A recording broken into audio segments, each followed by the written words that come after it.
It's April 12th, 2020, and welcome to episode 33 of the BABYMETAL podcast. We gather in the podcast Discord server on alternate weeks to discuss news and thoughts on the past and future projects of BABYMETAL. We invite you to join us, whether you're a longtime fan or have only just arrived. I am Paul, and I am joined by Kevin. I am exhausted. And Garrett. Not same, but hello. And a special guest this time, Facu. How are you? Oh, doing well. Thanks for having me. Oh, well, thank you very much for coming. I think this will be quite interesting to talk with you both about what you've done and just sort of talk about the news with you here. So, yeah, really looking forward to it. Awesome. Let's do it. There has been some news, even though we only recorded a week ago. I mean, we intended to record today because we knew that that WOWOW was going to air the Legend of Metal Galaxy Night 1.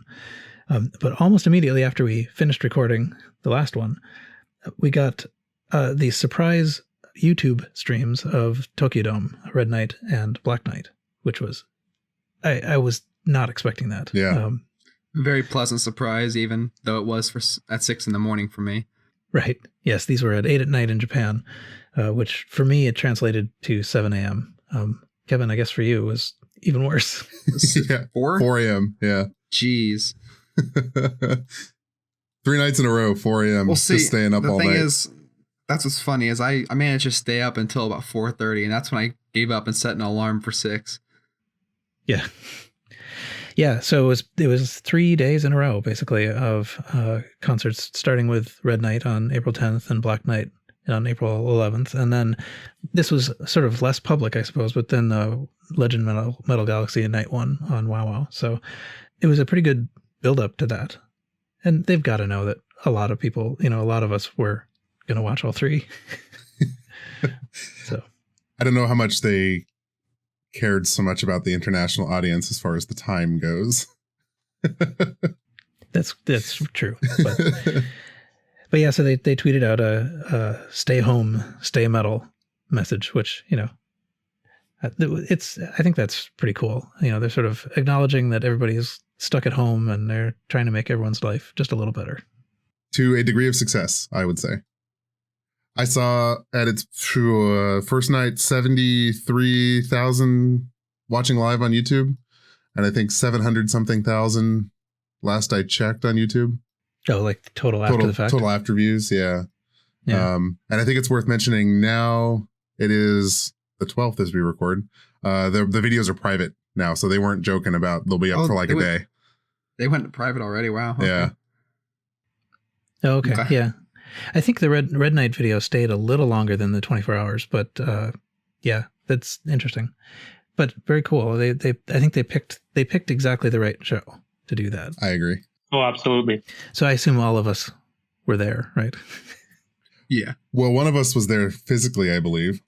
Oh, that's true. Yes, we could talk a little bit with Facu about the actual Tokyo Dome show. Sure. Yeah. Yeah. So anyway, it was a big event on the Discord, and everybody was there spamming the chat channels, typing lyrics along. It was pretty cool. Yeah. But at the beginning of each night, there was a little Baby Bones Koba Metal intro, talking about basically just everyone staying home and prepare yourselves to get sucked into the world of BABYMETAL. Yeah. It was computer rendered too, which is a little bizarre. Or at least just the mouth was. Yeah. But they probably had to turn this around relatively quickly. Yeah. Oh, and actually the lead up I thought was actually quite cool. They tweeted images of Moametal and Moametal wearing masks that they'd written "Stay Home, Stay Metal" on. Mm-hmm. And Mo even put a little signature on hers. So good. Twitter was insane too. Yeah, it was something I was kind of expecting for Fox Day, but they ended up doing it, well, a bit late, but it was pretty unexpected either way. Yeah, they like to subvert the expectation, right? Right. Totally. That's gold medal. I'm wondering if they chose to do this because their Fox Day plans got spoiled by COVID-19. Yeah, I would guess that. But this is kind of the scale of something that we might have expected them to do. So I suppose. So it's pretty impressive. I mean, like, it's ultimately they took a couple of pictures and did a voiceover a CGI video. I mean, like it wasn't a huge amount of preparation to make this work, but but it was still a pretty big event. Mhm. It got a lot of people together all at once. Yeah, Twitter was bonkers. Just about everybody in the fan base that I follow and know, we were all live tweeting during both nights. It was a lot of fun. Yeah, I think it was a nice sort of community builder. It really was. And the thing that I thought was like possibly the coolest was that all the Kami band were also tweeting about it. So Omura was like, he was as bad as the chat room. He was just like, he'd just tweet Hedabon. It was great. So who was I'm trying to? So Isao was watching and tweeting, even though he wasn't even participating in the show on the TV or on YouTube. Bo and Omura were some of the most sort of active ones. But Hideki stopped in a little bit.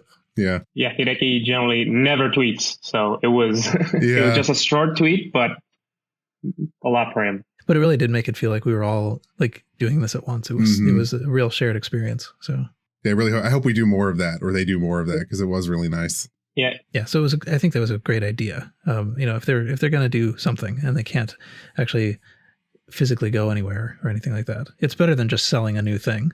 This is, I think this is a pretty good idea.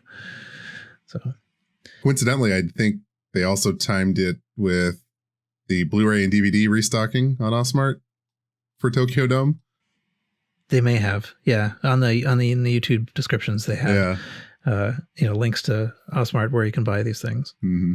One thing that I thought was notable, I mean, I think a number of people thought it was notable, is that they kind of broke through the barrier of the new era. Right. So they actively promoted this big event that is, their old configuration and not their new configuration. Right. That is, Yui was there. Sure. So, and sort of thinking it through, I couldn't think of any better show for them to do, really. I mean, like Dark Knight Carnival and Legend S would both be kind of strange. Mm-hmm. And the ones that are newer than that are still kind of, commercial concerns in a way that they might not want to let them go. Right. Tokyo Dome was such a highlight, for me at least, that I feel like that was a great one to show, to broadcast across the world for everybody to see, even if they haven't heard of BABYMETAL yet. It was a fantastic show. There's something to be said for the visual power of seeing all 55,000 people. If you're new or just stumbled across this, you subconsciously see that many people and you're like, okay, I should pay attention. They're kind of a big deal. It's good marketing. I bring up new fans because I did see, I think both nights we were Stay Home, Stay Metal, or was it just BABYMETAL trending on Twitter? BABYMETAL trended worldwide. Stay Home has been trending worldwide for weeks. I don't know. Yeah, that one. I don't know about Stay Metal. I think it was just BABYMETAL. I feel like that brought in at least a few new people to check out BABYMETAL and the live streams. Yeah, I mean, trending worldwide is a big deal. Oh yeah, there were a lot of people that looked. Yeah, even a lot of fans I read saw these were their first shows that they saw at all. So it was really good. Oh, wow. Mm-hmm. Well, I guess when we're talking about entire shows, there is a kind of a barrier to seeing them. I mean, like, they're expensive to buy.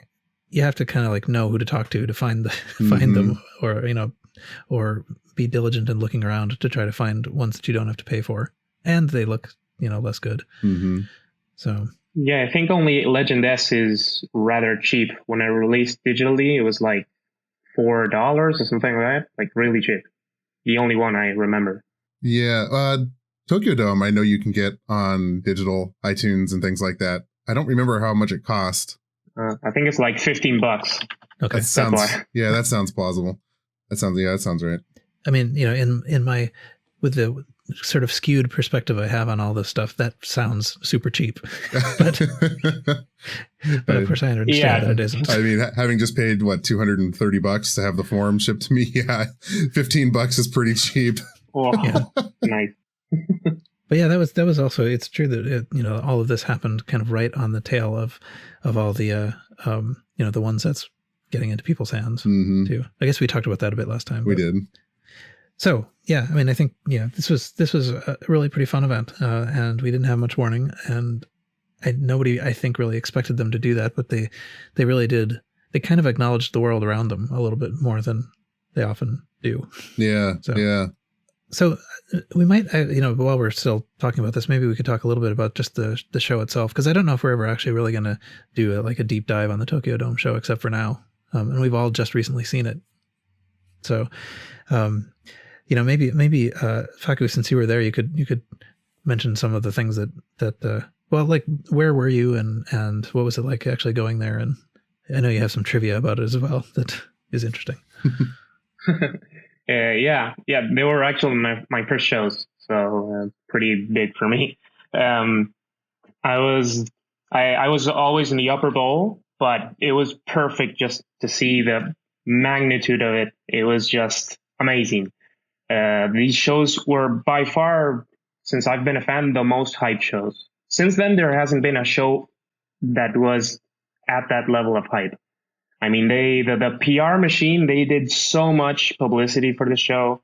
I mean, I think they tweeted at the very least 150 times. Wow. At the very least. No, it was daily. And a lot of them included pictures of the girls and, showing the merch, just promoting the show. But yeah, it was spectacular, honestly. Was there ever a sense that, I don't know, maybe among the more experienced at the time fans, that they were going to have trouble selling out 55,000 seats in Tokyo Dome for 2 nights? Oh, yeah, of course. Yeah. Yeah, that came up quite a few times. Yeah. And then they ended up, I don't remember if it sold out first or not, but it was initially just one night. It was supposed to be Red Night. It wasn't even called Red Night. Oh, really? But then they were getting close to selling out and they added Black Night. And then people were like, what? You barely sold out? Well, we think, right? 55,000 and you're going to do it again? And they did it. Yeah. Yeah. So just a note, I entered every single Dewan lottery and lost every single one. So clearly there was demand. Wow.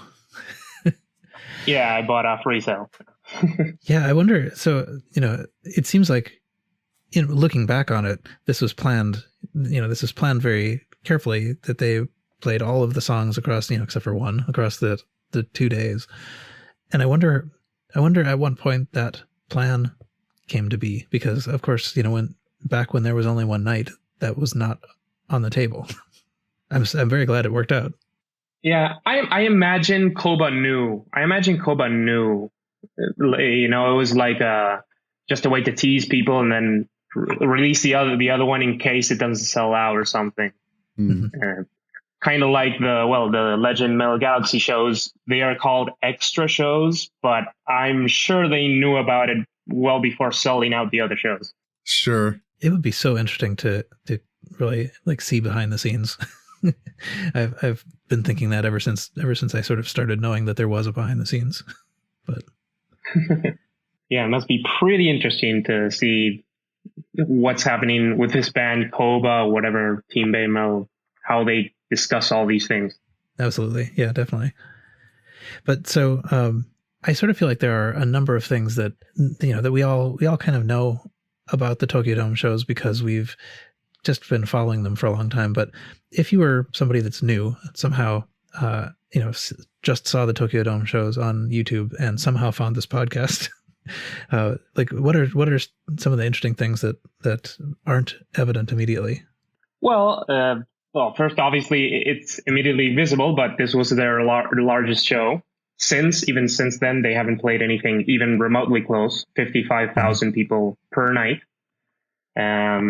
I think they were the youngest performers when they played, I believe, at the Tokyo Dome.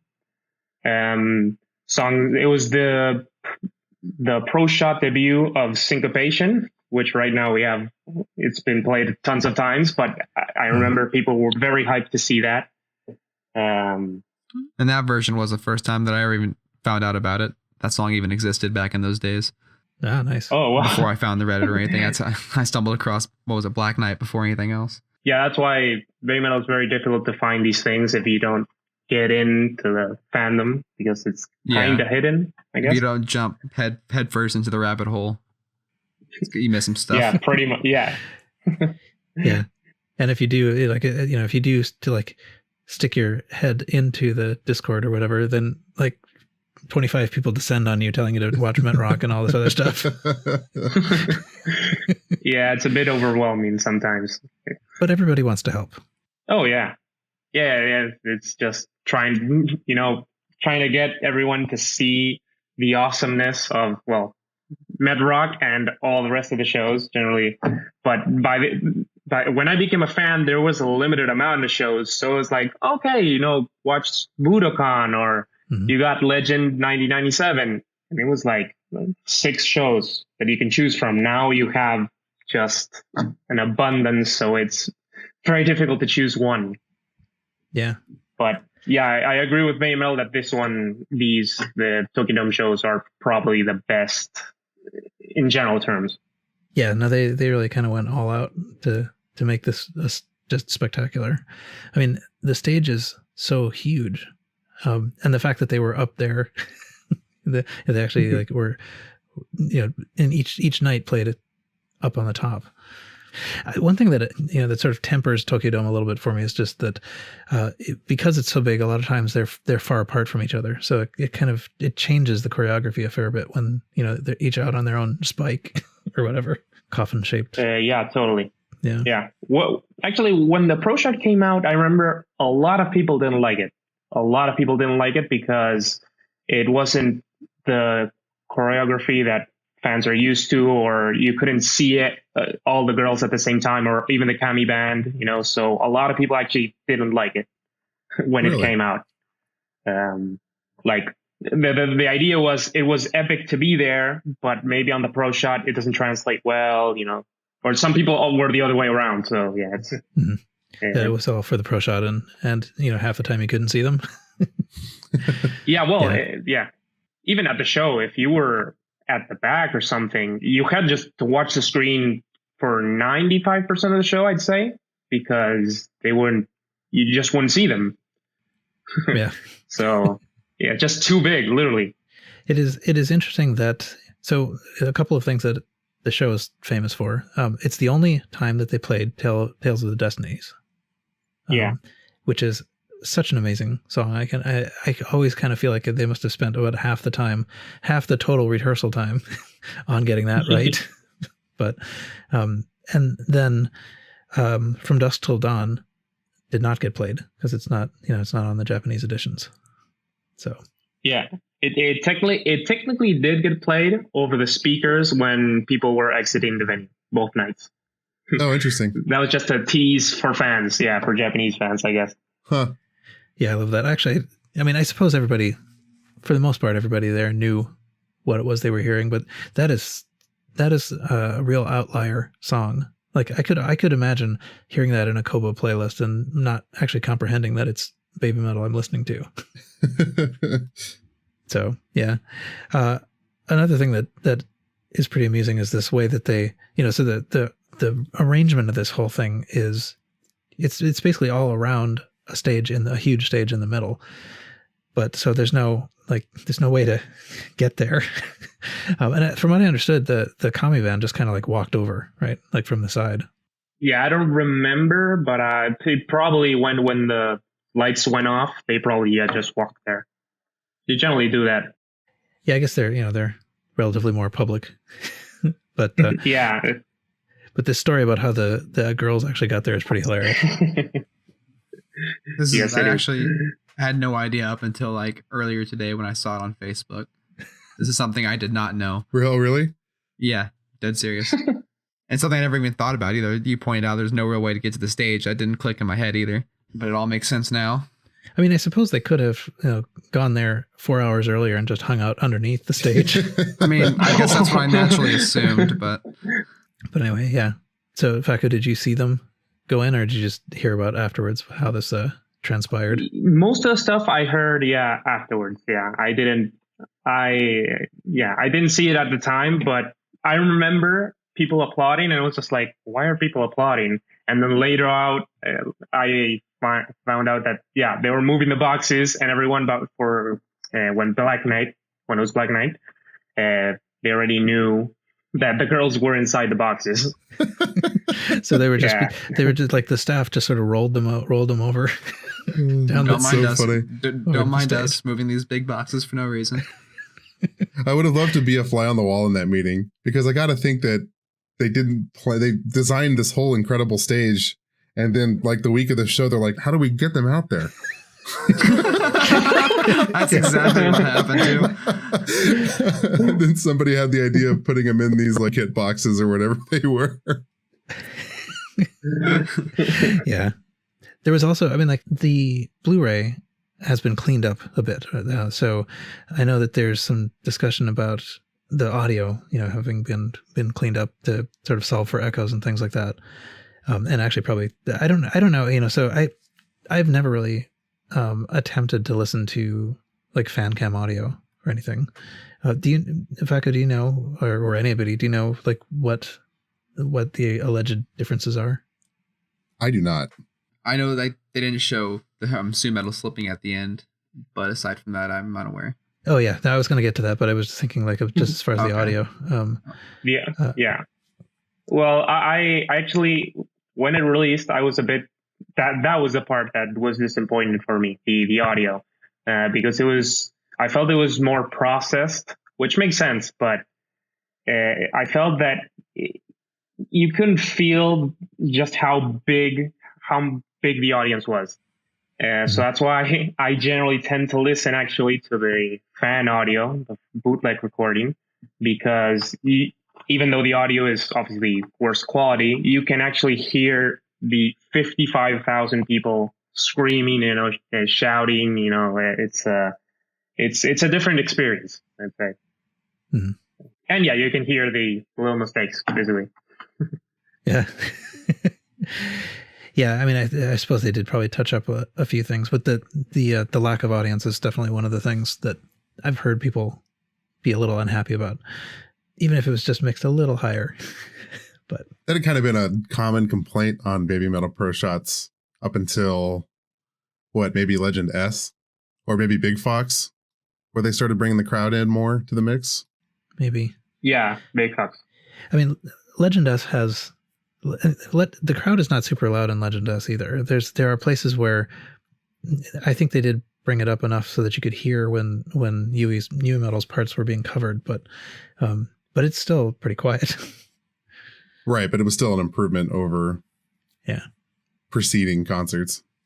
But yeah, so then I guess some of the other things that got edited is there are many cameras flying around, and so they are able to selectively show you certain things. So there were a couple of places where people wiped out, which you don't see on the show, but fan cams show. Well, and actually also there's a place where you can actually see them ride the elevator if you know where to look on the Pro Shot. Oh yeah, that's at the end of Black. I don't remember if it's at the start of Road Resistance or at the end, but at the end of Black Knight, after IDC ends, when they're doing the We Are BABYMETAL, on a shot of Hideki, you can actually see behind. You can see Yui laughing as she's going up the elevator. Yeah, that's pretty cool. They did a pretty good job of making them disappear and reappear and stuff like that. Like suddenly they're out at the end of the stage arms and stuff. But also I've heard a couple of speculations about what this was. Maybe it's like oil from the pyro or something like that. But those runways were apparently kind of slippery, and you could really see that at the end of. I think it was at the end of the second night. It was like they were walking on ice or something. I mean, they were like when they were out there doing the We Ares at the end. I mean, they're hanging on to each other so they don't fall over and stuff. But I think there were some actual. The people actually did fall down. It's just that we don't see them on the Blu-ray. Yeah. Sue slipped, that entire thing was cut out, and then the Yui and Moa coming from behind were like, "Oh, be careful," and trying to, walk penguin walk. Moa's penguin walk, of course.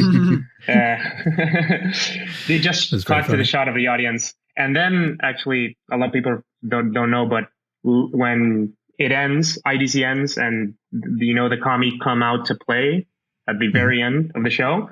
Leda comes out and slips. He falls with his knee down to his knees. Oh, really? I didn't know that. It's right before the shot of him just laughing because he's laughing because he just fell. No kidding. That's funny. Yeah. Yeah, I mean, the editing hides all that really well. Yeah, no kidding. Oh yeah, would have never known otherwise. Yeah, I mean, even though they did touch up spots here and there, the fact that they made it through that is amazing because there were no second chances, you know. Right. At least if with a lot of these shows like Legend Us or whatever, a lot of them, if something went horribly wrong, there's the other night that you can use. Well, yeah, it happened with Legend S. Gimme Chocolate, I think it was night one. It was completely was out of sync, if I remember correctly. That's what I heard. I don't think I ever heard it. Like, I haven't listened to the audio of it, but I remember that was the comment. Yeah. Let's see. Is there anything else we wanted to talk about there? Maybe if somehow, if you have not seen this show, go see this show. It's not hard to find. But it was neat. I didn't even bother on the YouTube chat box. I looked at it and it was just flying by as if, I mean, there was no chance of reading anything. No, which is great. It was moving. Oh yeah, it was moving along. That's the fun part. Yeah. I can add a few things. If you want. Sure. Yeah. Well, they released quite a few merch items for the show, and you can find the pictures the girls post with every single item. But the funniest item probably, well, they released a pair of guitars. It wasn't for the show, but it was along with a PR push. But they also released a luggage scooter that has a built-in speaker. Yes. So that was the funniest item. I don't remember how much it cost, but so when you're traveling across the world to go see BABYMETal, so you're BABYMETal backpack right there, all set up. No excuses now. Yep. Didn't it have a charger in it and stuff too? It did, yeah. Yeah, because it has a speaker. Yeah, Bluetooth speaker. I know one person who owns it, and it's the most ridiculous thing I've seen. I love it. Yeah, I definitely would. I mean, it would be. I've got a bunch of stuff. I can just put all my 700 copies of Metal Galaxy into it. Yeah, and actually, people don't know this. This is very hidden. But if you search A Smart's YouTube account, they actually do have a YouTube account. Koba appears in 3 videos showing how to use the scooter. I'm not even kidding. I am not kidding. I love that. You have to see those videos. We'll have to dig those out for the show notes. Yeah. I think I have come across those before. Oh, he's already got them in the chat here. Yeah. Those are one search. Yeah, that's definitely one of the more unusual pieces of merch. You know, it was nice when they were actually, you know, like doing the photos with the stuff. Yeah, it was very. That's why it was different to now. Basically, it was more expected, but it was still pretty awesome that they were pushing out pictures every single week. And this was between shows. They were also playing shows and taking pictures for the shows themselves. So it was just a very large PR push.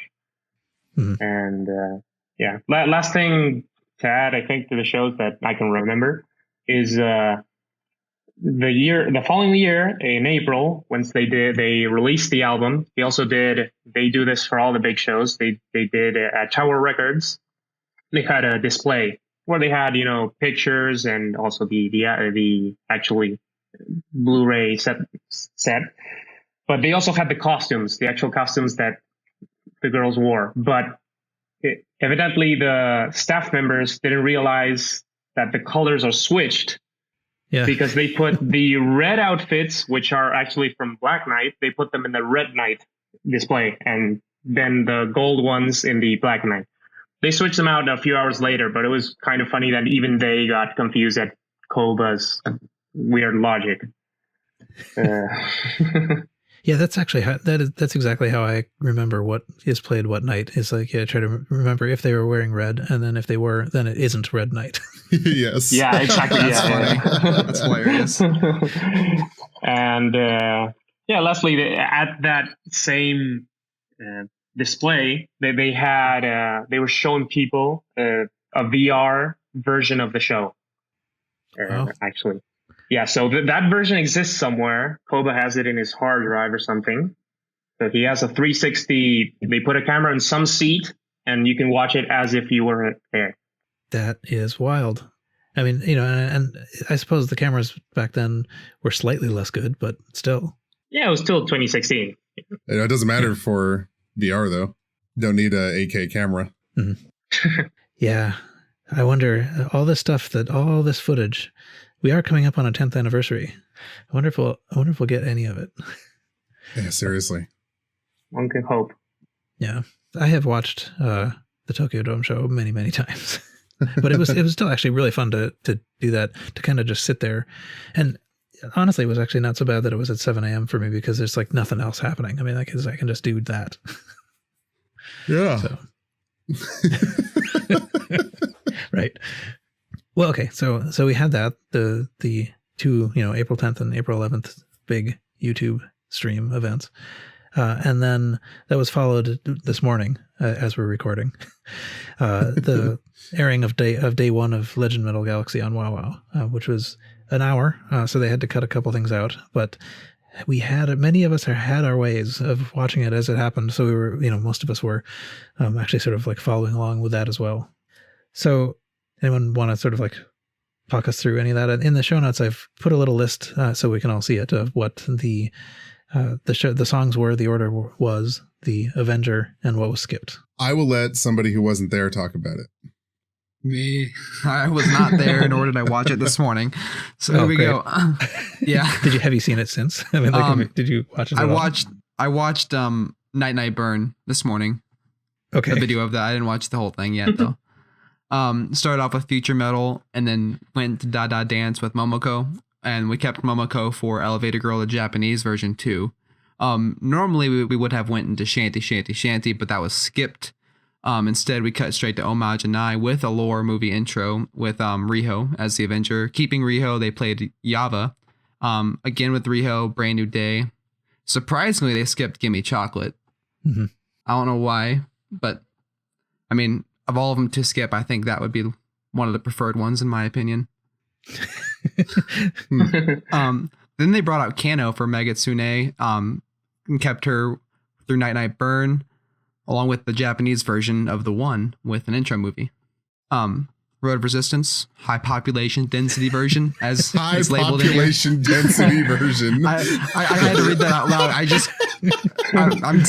I'm giggling as I'm talking here.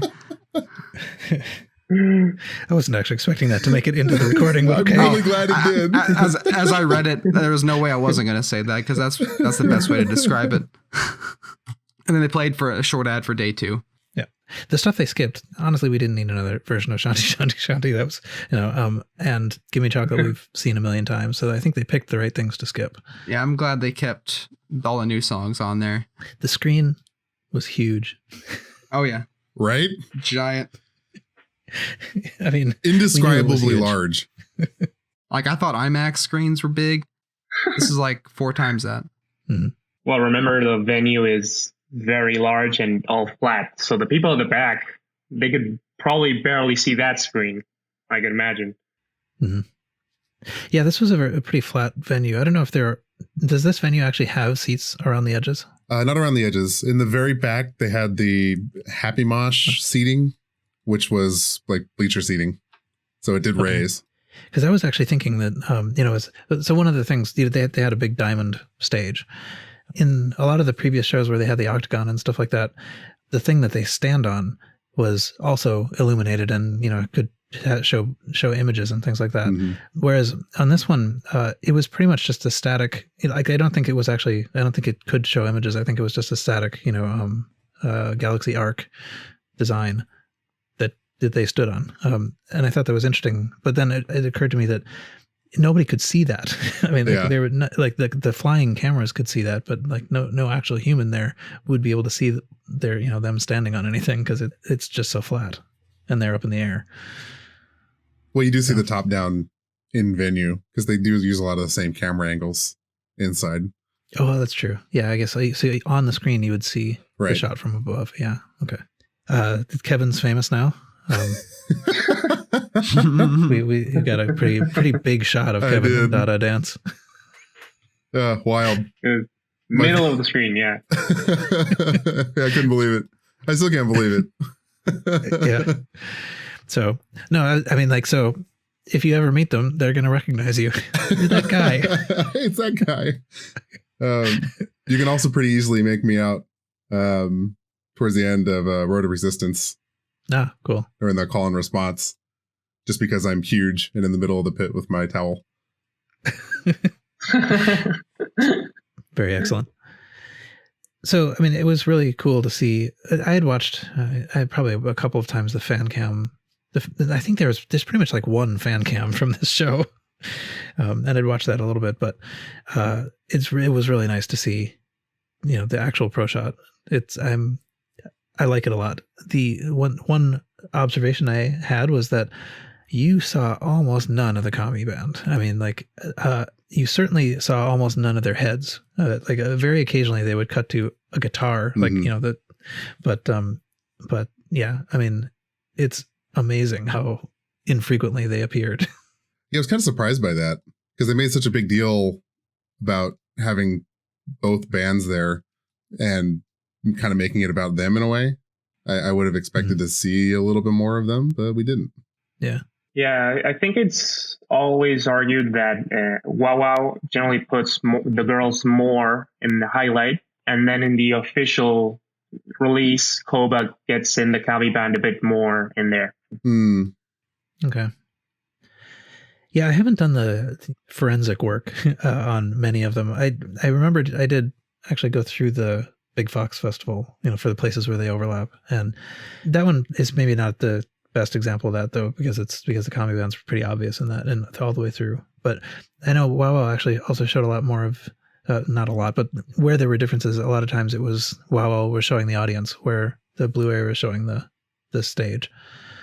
So I think they're also trying to build up hype, make it look like a big hype show more than, the BABYMETAL team internal editors. Mm-hmm. Yeah. And it does really seem that way. Generally, sorry, I was going to comment on the fact that they included all three songs. I was thinking, they're going to include maybe 1, 2 to like hype up the product and make people buy it. But they played all 3 new songs and just skipped 2 songs, which we already got several times. I don't know how that works to get people to buy it, but I guess they'll sell it anyway. So yeah, I kind of wonder if, really... if there really are that many people who would have bought it, but then seeing WOWOW change their mind. I mean, I suppose if they think it's terrible, but I mean, like, otherwise the quality is good on if you get the direct stream from WOWOW, but it's the Blu-ray still way better. So yeah, I was really surprised by that. Oh yeah, too. totally agree. And maybe it'll be cheap. Maybe that's how how they'll sell it. Yeah, do not expect that. No. Just do not expect that. I can tell you, maybe $300. I'd expect. So around there. I don't know what to think about the possibility that this would be Tokyo Dome. I don't really know the release schedule of that, but it is possible to get sort of like a pedestrian version of Tokyo Dome for not very much. That's just the Blu-ray, or Blu-rays, I guess. And same with Legend S. You can get sort of like a stripped down, just the Blu-ray version. And I wonder if they'll do that with this. You can do that. Oh, you can do that with the Forum too, actually. I mean, it doesn't exist yet, but there is a non the one version. Yeah, only in Japan, I think. But yeah, it exists. I'd expect them to release non the one version for this one. It's pretty big shows, so I'd expect it. Yeah, and at that point, it's probably worth it, even if you've seen the WOWOW show. But I sometimes don't really know how to estimate how big of a segment of the audience we are, because we who talk amongst ourselves, we all have all the pro shots and, we know how to find the WOWOW stream and stuff like that. But there's got to be a lot of people for whom the WOWOW is kind of inaccessible. Oh, for sure. So, oh yeah, totally. Yeah. A lot of people who don't, try and find it, or who don't like to mess around with, copyright and all that. I know Japanese tend to be less likely to pirate stuff or whatever. So I'm pretty sure, most of them would buy it either way. It doesn't matter for them. Yeah. Yeah, it's true. I guess one thing about this is that to the extent people try to avoid spoilers, you know, I mean, there's not much left that's going to surprise us probably on the night one disc of Legend of Metal Galaxy, but the photo book will be good. The photo book will be good. Oh yeah. Even just the screenshots from this broadcast were amazing. Yeah. Let's see. So this may be a little bit too focused and narrow a question, but when they played Dada Dance, there's kind of like a guitar riff that goes into the song, right? Like right before the song really sort of kicks in. And the note that was played at Legend of Metal Galaxy was not the note that is on my recording. It seems to me like it's an error, but it made it into the WOWOW show. Did anyone else notice this? I would have to go back to the tape. Because it definitely sounds like, I mean, like I listened to this enough that like I know what the note ought to be, and I think it's got to be an error. I mean, like it just sounds weird. But it is weird that they let it through too. So, but it's also kind of cool in a way that, you know, it's possible for there to be errors. You said it's the live. First note of Dada Dance? No, it's I don't know how to isolate it, but I think you'll hear it if you're listening for it. It's basically, maybe I can try to find it a little bit later, but there's kind of like an intro section right before they really start going. And it's basically just sort of like the last note in a little guitar sequence. Huh. Anyway, yeah, I'll see if I can figure out a way to isolate it better.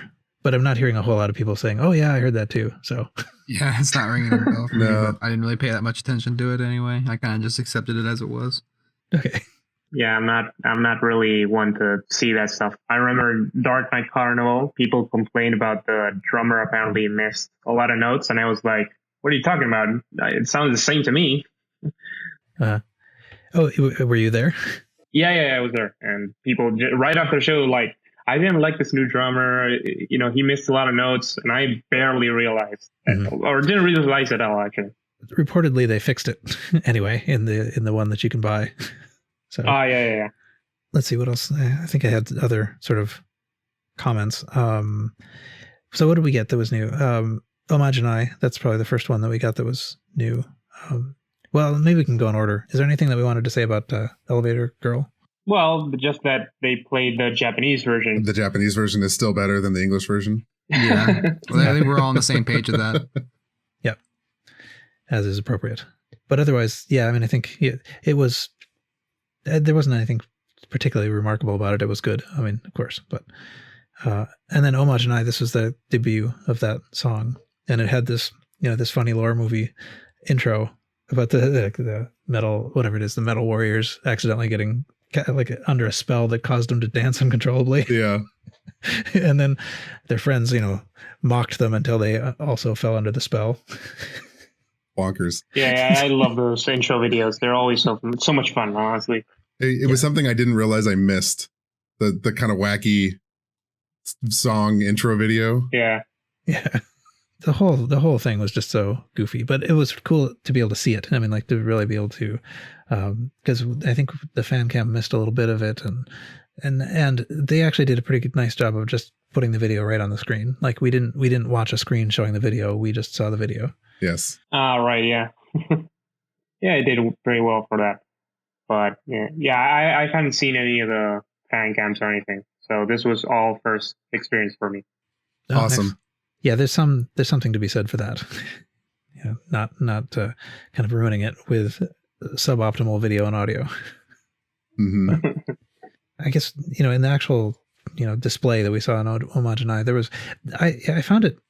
I would really love it. I know this isn't going to happen, but I would really love it if we got selectable angles in some future shot, future pro shot thing, because there's a lot of stuff there are things that happen on the screen. I mean, like I understand that the screen's abstract and there's not that much that you really need to follow, but there are things that we know are on the screen from other shows that we couldn't see here.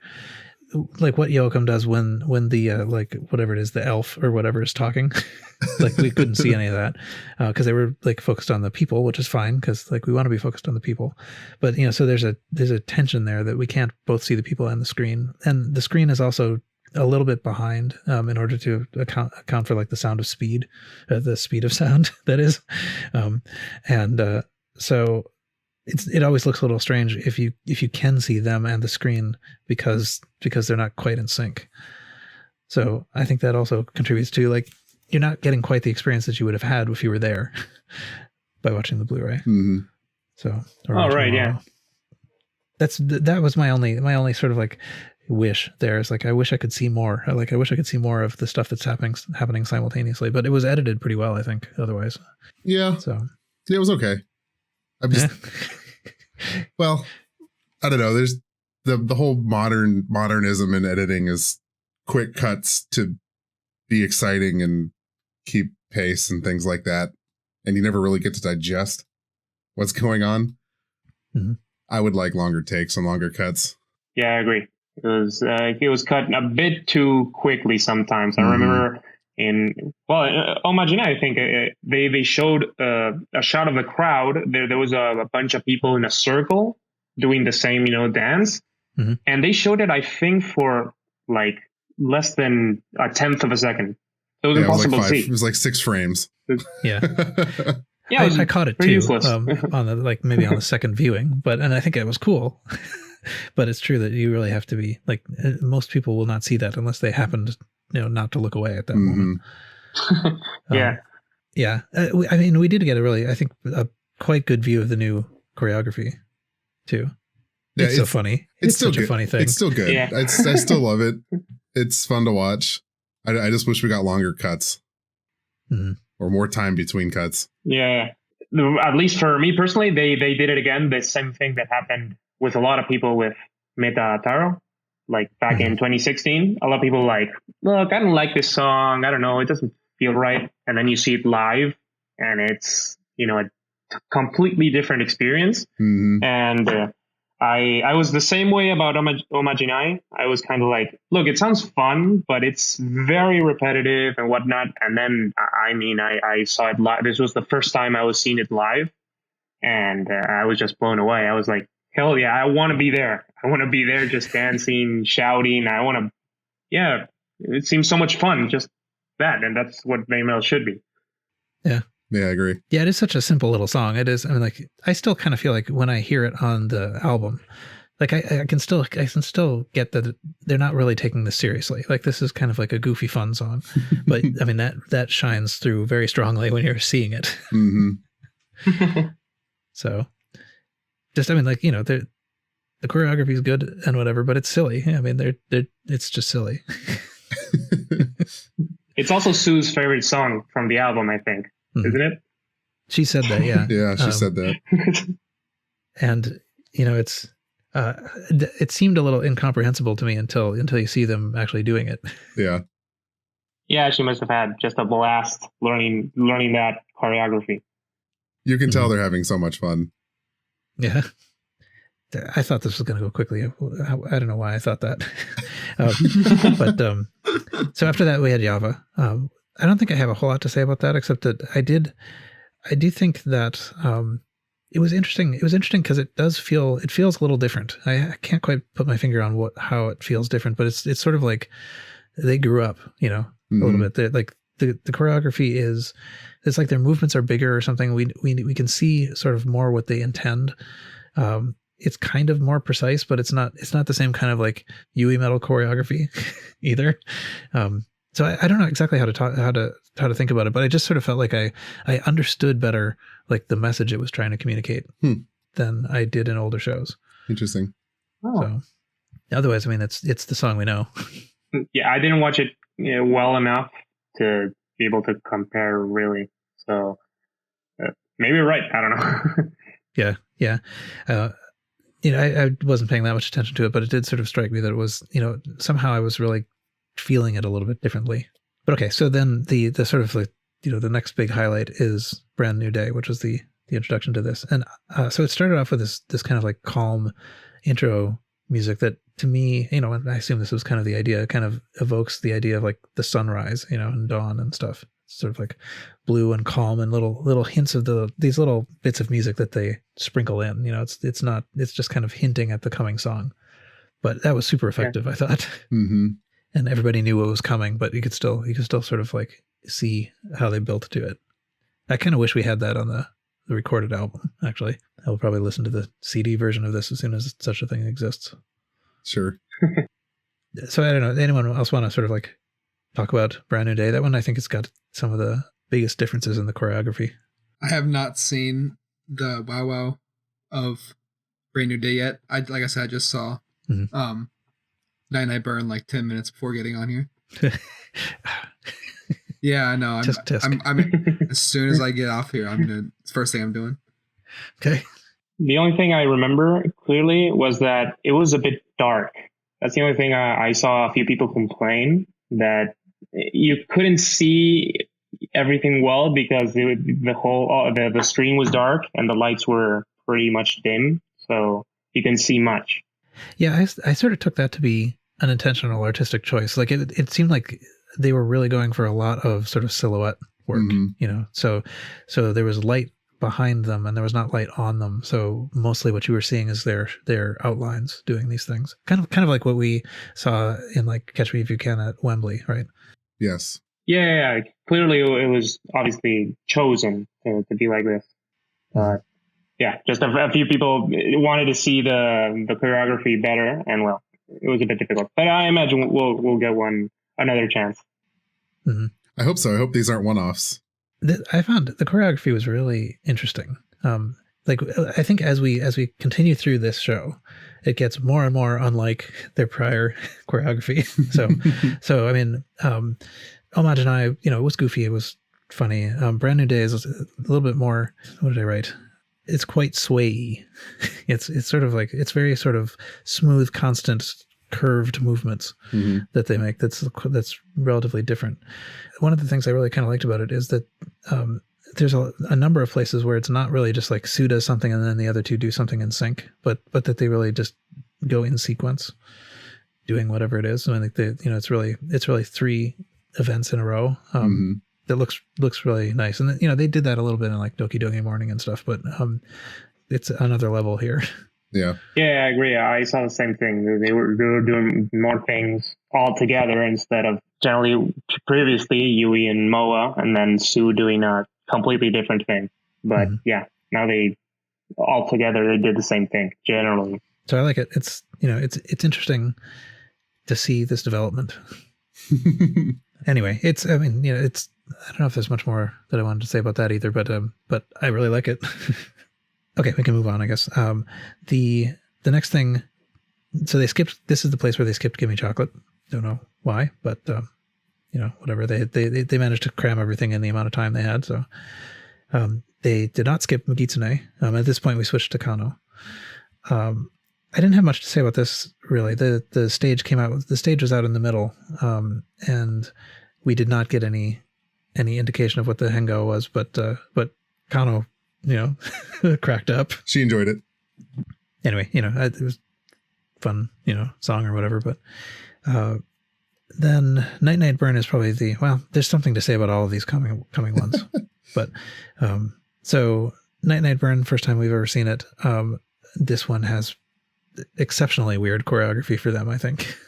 Okay, would it be right to describe some of like a lot of their hand movements as finger guns? Because that's what I've envisioned them as. Like half the song, I felt like they were making finger guns everywhere in the sky.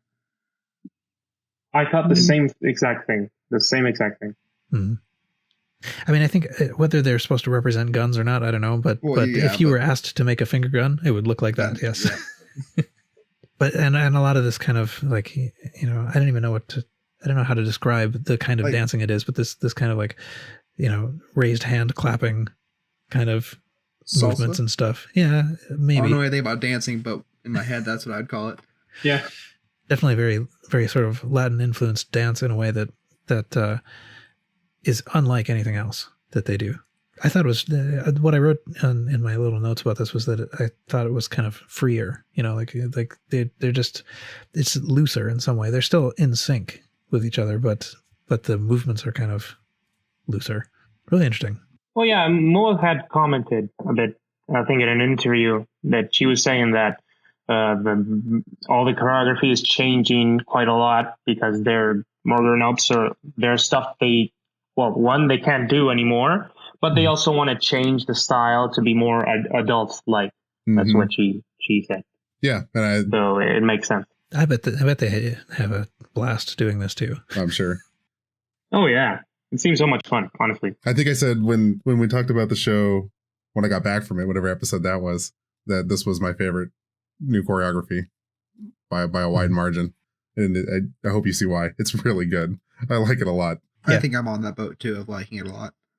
I've only watched it once and it resonated with me quite a bit, even though I don't really like the overpowering sound effects of drums over top of the real drums you can't hear, but the dancing was cool. Choreography was fantastic, I should say, rather. Mm-hmm. And this is that song that we know about from this album that is ancient as far as like composition goes, but it clearly wouldn't have looked like this if it had come out with Megitsune. Yeah, that's an interesting thought experiment to think of how this would have been choreographed when they were much younger. I still, again, I would love to know the behind the scenes stuff, but I still kind of wonder, how much of this really did exist before. I mean, like the idea, some part of it existed back then, but it may well, not sound anything like what they thought it was going to then. Yeah. Okay. We should keep going here because there's other stuff we wanted to talk about too. So after Night Night Burn, we got the one. I think the most kind of notable thing about this is that it was the Japanese version, and I really don't know when the last time was that they performed it. Does anyone know when the last Japanese version was performed? The music video? I don't know. Yeah, I'm just checking. I don't know if I think it's right. The Ultimate Fan spreadsheet says the last time it was played in Japanese version was Yokohama Arena 2015. Yeah, that sounds okay. Yeah, plausible. That seems plausible. When it debuted. I was going to say the music video. Yeah. Yeah. So that's when they were floating around on the triangle. In the big triangle. Yeah. The pyramid. Yeah, because then they used the unfinished version, then they played the English version, and then this mixed version, right? Which is mostly English. Yeah. That I really liked a lot, actually, because I have always found the English lyrics to be just a little bit clumsy, and so I like the Japanese ones because I trust them not to be. I noticed that Omura was using Mikio's guitar at this point, and a little earlier I had noticed that it was the sort of regular Pink-chan guitar, so it was actually switched in. Yes, and their costumes were more understated than they have in the past been. So they weren't just wearing these like rain ponchos or whatever, but they actually had like just sort of like little kind of subtle capes, which is good. That's a step in the right direction, I believe. No trash back this time, yeah. Yeah. I don't know if other people noticed this or not, but listen at the very end of the song, because the guitar does this funny sort of like, it's a very sort of uncharacteristic Western sounding little bluesy end. Yeah, I did notice that. Just further evidence that they're playing it. They're goofing around. Yep. Okay. Anyway, and then the sort of last big event. We heard about this when Kevin came back, but we had Road of Resistance, which came with a little movie at the beginning with the Light Warriors and the Dark Warriors, in conflict over the land of the rising sun or whatever. And and I didn't notice this until I was watching it, but that the Kami of the East were in their white robes and the Kami of the West were in like the dark black, robes that they were wearing in concerts. But so they had, this massive Road of Resistance show with all the Avengers. They all had the flags. They had all the Kami arranged on the different sides and 2 different drum sets. Amazing. It's the go-to. Yeah. It's the definitive. If you're going to show somebody this song, show them this version. Yeah, now it's become the definitive Road of Resistance edition. Yeah, I think so. Pretty much. I think I'm going to have to see it a few more times before it stops looking a little weird. having so many people do it up there, this running around and stuff. But it's a very different thing from Dark Knight Carnival because we know all the people. Like, we know all of these people and they're all having a blast. And during the sort of call. Well, I don't know if it's exactly call and response, but when they're sort of like addressing the audience, they're also interacting with each other in funny ways and stuff. And in the process, the little diamond went out into the middle of the crowd, and we have the thing that we're sort of almost expecting from Road of Resistance, where the audience gets a chance to kind of a cappella sing the WOWOW part. Mm-hmm. But unlike in some of the previous ones, Sue whoever planned this did not give the audience enough time to get out of sync, which is good because audiences are terrible. Yeah. Yeah. And then they came back and they did the We Are thing, which involved them running down each of these little catwalks that we heard about, out there. Then they went back to the center and they went out to the other catwalk and went back to the center. And, through this entire 2-minute period, the commie band's just banging away and doodling around and stuff. Yeah. I don't know. They could have fit another song in probably if they did less of that, but anyway. Well, having been there, I can tell you that it was really pretty special and pretty cool to have them run down those runways and give interaction.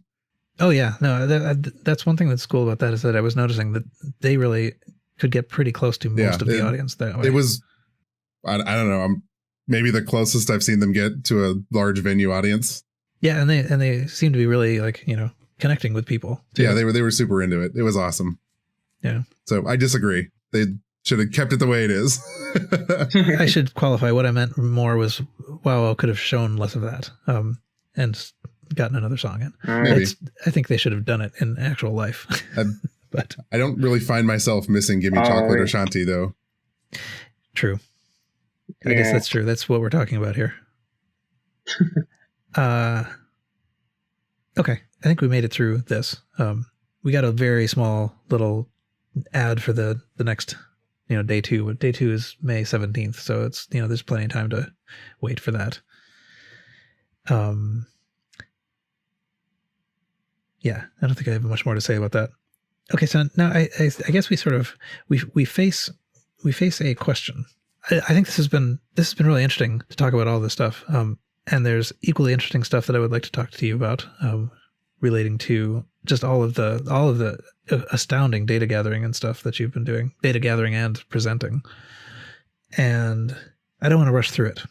Okay, so let's plan on that. So we'll say we'll come back in the next episode and we'll talk in actual detail about all of the various spreadsheets and websites and just history that Facu has helped us understand. Awesome. Yeah, let's do that. So thank you. Thank you for hanging out here. No, thank you for having me. Okay. And that's it for this episode. You can join us on the Baby Metal Podcast Discord to continue the conversation. Rating the podcast on whatever platform you listen on will help people find it, so please do that. We'll be back here in about a week, and we hope you'll join us then. And until then, see you.